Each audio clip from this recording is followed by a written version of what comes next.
Kemarin saya sudah ditanya wartawan soal ini, tapi saya belum dapat laporan. Mungkin hari ini saya tanya. Sampai sekarang nih, Pak. Yang di mana, ruas mana ini? Lahar Moreno. Dari dari tambang ke stockpile emang. Dari ibu-ibu tadi kan. Oke. Nanti dicek. Pak, soal Tahu kelanjutan itu akan diatasi. Tapi Pergub 74 tidak ada toleransi ya. Pak, soal Hanya untuk yang di toleransi antara tambang ke stockpile.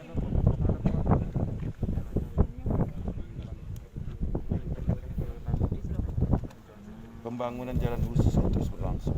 Mudah-mudahan itu karena menunggu jalan khusus. Kenapa, Cak?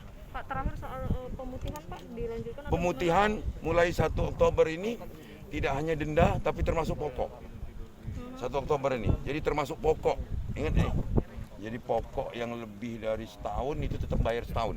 sudah bayar setahun? Ah, ah. Perhitungannya sampai akhir bulan 31, Pak? Kita sampai 1 Oktober sampai 31 Oktober. Artinya diperpanjang ya, Nanti, Pak, ya? Diperpanjang. Untuk yang kemarin tetap diperpanjang dan ini ada tambahan lagi untuk menghadapi PEN ini. Bahkan pokok pajak yang lebih dari 1 tahun cukup bayar setahun. Evaluasinya, Pak, sejauh ini gimana, Pak, pemasukan untuk pembayaran Nah, pajaknya yang gimana, paling Pak? penting ini edukatif dan menghilangkan tunggakan. Jadi saya harapkan kalau ini sudah dendanya pokoknya dihapuskan yang lalu, artinya betul-betul diputihkan. Setelah itu bayarlah dengan benar sehingga tidak harus bertumpuk-tumpuk. Targetnya berapa persen pada memenuhi APBN? Nyatanya sampai sekarang kita sudah hampir target loh.